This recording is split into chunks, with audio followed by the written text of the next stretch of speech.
Salut, moi c'est Déborah. Avec Marie, Cyrielle, Madeleine et Roxane, on est membres du CRJ d'Île-de-France.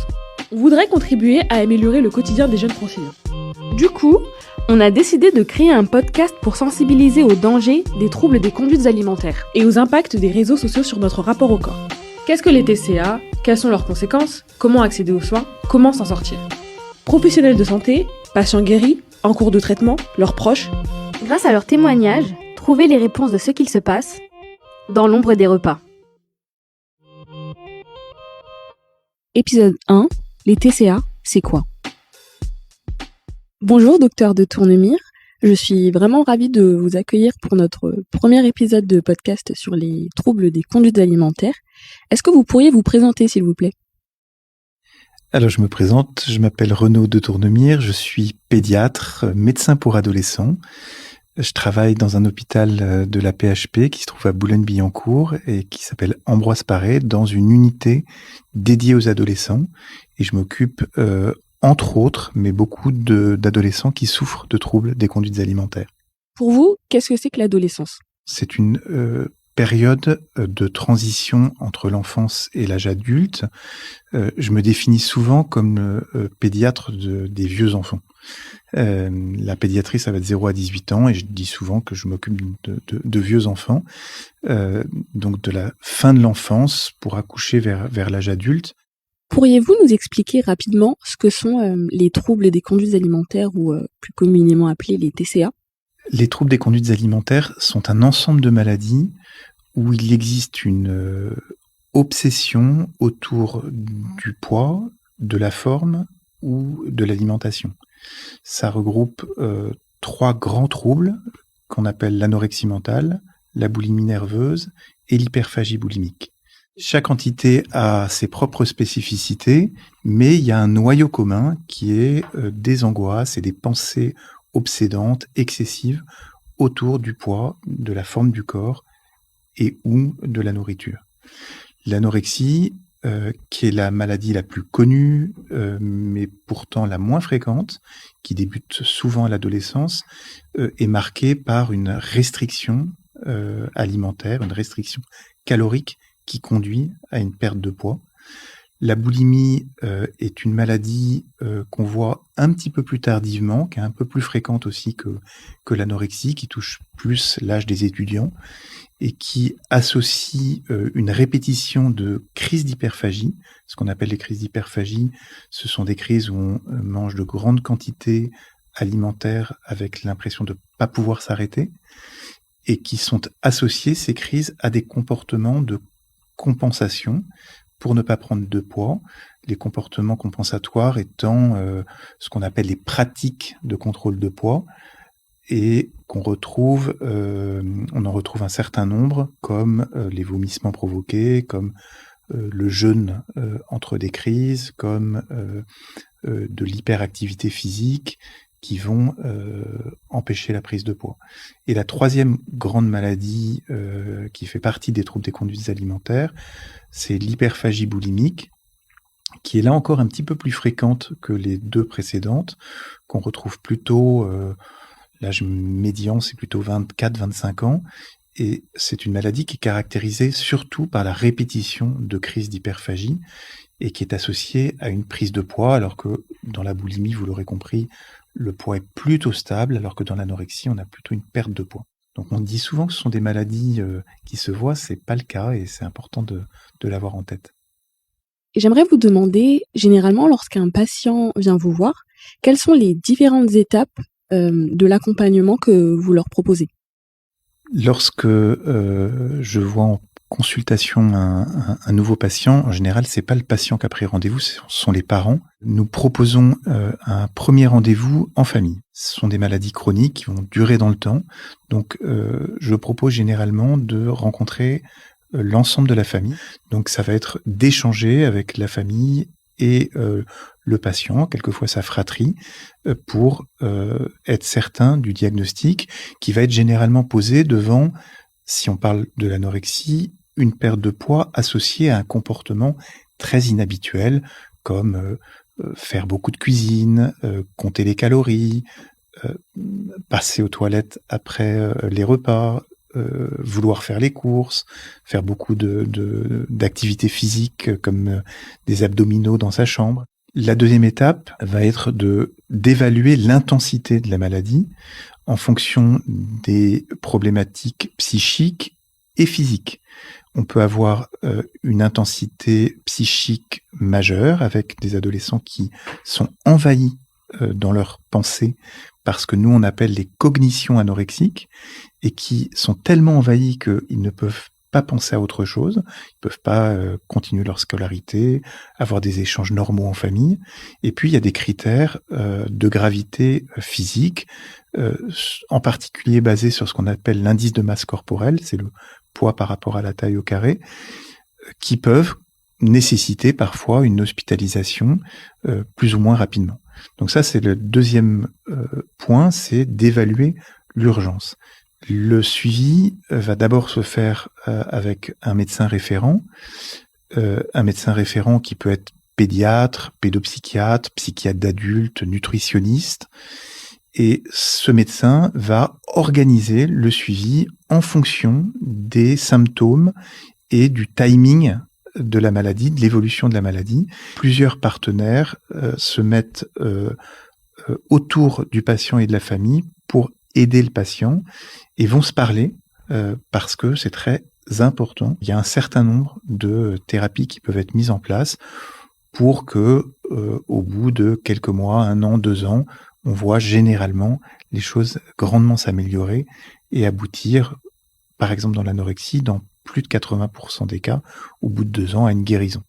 Lors des consultations, est-ce qu'il y a des règles que vous posez entre vos patients et vous, justement pour que tout se passe bien?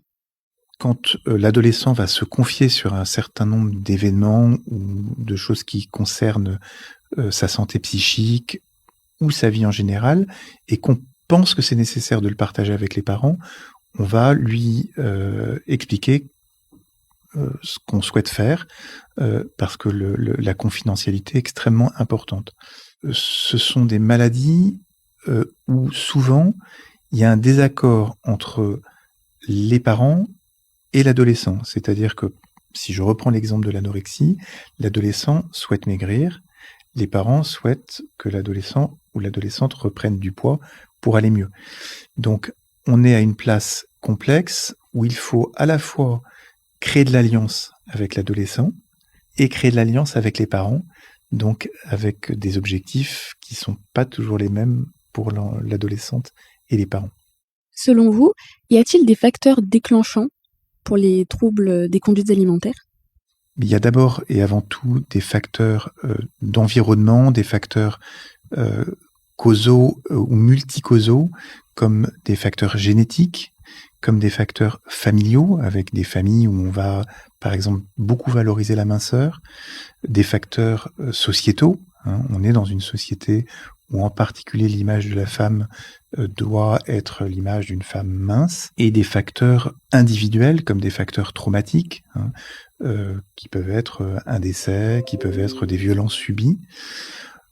Au-delà de ces facteurs, il peut y avoir des facteurs déclenchants, comme la puberté, comme un harcèlement, une agression, et des facteurs d'entretien, comme par exemple des facteurs biologiques, de facteurs d'entretien comportementaux, comme les bénéfices secondaires. Quand on est malade, on va plus s'occuper de vous. Aujourd'hui, les jeunes semblent en permanence confrontés à l'image de soi, à la comparaison aux autres, et ce, notamment avec l'accroissement des réseaux sociaux. Est-ce que vous pensez que c'est une réalité par rapport aux troubles des conduites alimentaires? Est-ce que ça prend une grande place en tant que facteur aujourd'hui?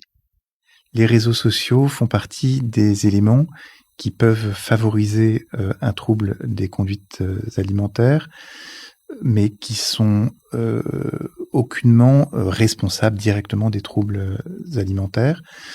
C'est intéressant quand même de noter que pendant la période Covid, il y a eu une très nette augmentation des troubles des conduites alimentaires, et en particulier des anorexies chez les jeunes filles, dont on peut penser que dans les facteurs déclenchants, il y a le fait de se retrouver à une période de la vie où on va vers l'extérieur tout le temps en famille et très peu avec les amis, alors que c'est vraiment une étape très importante.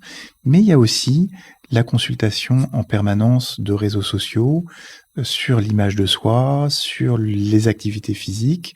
Et les activités physiques, là aussi, peuvent être une entrée dans les troubles des conduites alimentaires à force de faire des activités physiques, notamment au domicile. Il y a l'idée qu'on contrôle son poids et la forme de son corps. Selon vous, quelle est l'importance de consulter un professionnel pour aller mieux lorsqu'on est atteint de TCA ?